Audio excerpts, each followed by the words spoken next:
तो जो पैसा कौन सी उम्र से मिलेगा? 19 साल से, क्योंकि जब वो बालिग होगा तब उसे पैसा मिल सकता है।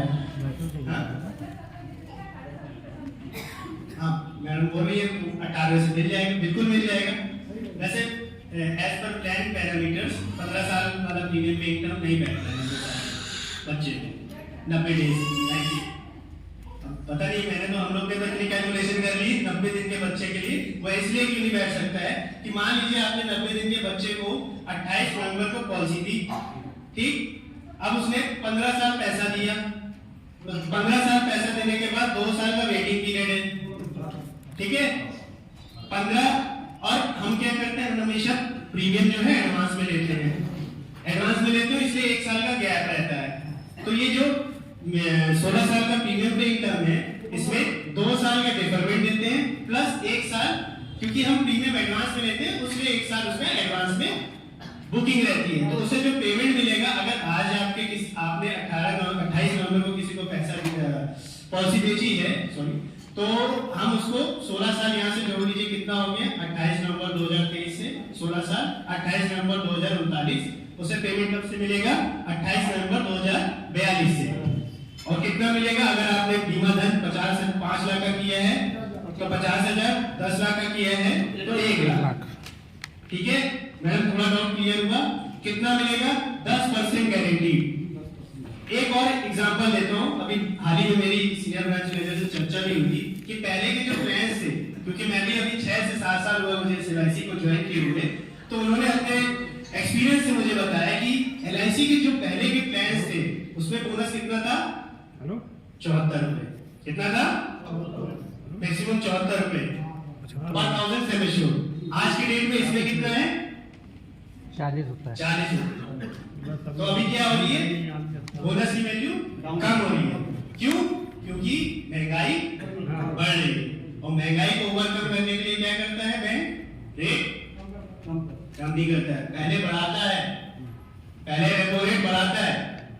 रेपो रेट आपने सभी ने सुना होगा, नहीं सुना तो थोड़ा सा सुन लीजिए कि अगर रेपो रेट बढ़ेगा तो लोन क्या होंगे, महंगे होंगे, महंगे होंगे तो लोन सब ले लेगा, नहीं लेगा। तो LIC भी इसके हिसाब से ही चलती है। तो अगर बैंक रेपो रेट ओवरकम कर लेता है, मान लीजिए अभी हाल ही में RBI ने, अगर आप सब न्यूज़पेपर पढ़ते हैं तो RBI ने जो लेटेस्ट में रेपो रेट को क्या किया था, बढ़ाया था या सेम रखा था? सेम रखा था। क्यों? क्योंकि हमने महंगाई पे काबू कर लिया है। पिछले 4 साल से RBI ने जो भी रेपो रेट रखा है वो सेम इसलिए रखा है क्योंकि हमने इन्फ्लेशन पर काबू कर लिया है। इन्फ्लेशन पे जब हम काबू कर लेंगे तो फिर क्या होगा, बैंक जो है रेपो रेट घटाएगी, जब घटाएगी तो उससे क्या होगा, आपका लोन सस्ता होगा, मार्केट में लिक्विडिटी बढ़ेगी, पैसा आएगा, तब लोग आपको जल्दी बीमा देंगे, खर्चा भी होगा बीमा भी देंगे, ठीक है। तो महंगाई पे काबू करने में इंडिया भी ऐसी स्थिति में आ चुका है जहां पे हमने महंगाई पर काबू कर लिया है। और कुछ देश जैसे USA, चाइना है, एक यूरोप है, यूरोप में तो कुछ कंट्रीज जो है वो रिसेशन में जा चुकी है क्योंकि वहां महंगाई पे काबू नहीं कर पाई। सबसे पहला देश है जर्मनी, जहां 100% इन्फ्लेशन हुआ, ठीक है। तो हम बीमे को इससे कनेक्ट करेंगे। अब होता है बैंक, अगर बैंक रेट क्या करेगी, अब बैंक रेट घटाएगी तो जो हमारी FD की ब्याज दर है वो क्या होगी, वो कम होगी, कम करेंगे ना। तो FD की जब ब्याज दरें कम होंगी तो लोगों का फिर किधर इंटरेस्ट आएगा, जहां पे ब्याज दर ज्यादा है।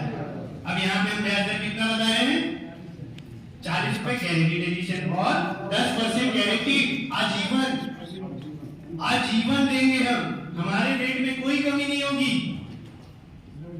गारंटीड हम लिख के देंगे बॉन्ड में। ये अपने आप में बहुत बड़ी बात है।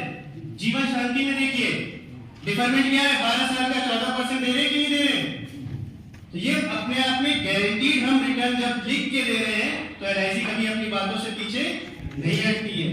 इसी का आपको यूज करना है मार्केट में एज ए टूल। समझ में आया, सबको क्लियर हुआ? कुछ के सर के ऊपर से गया होगा, मेरे को पता है, आया ना जी।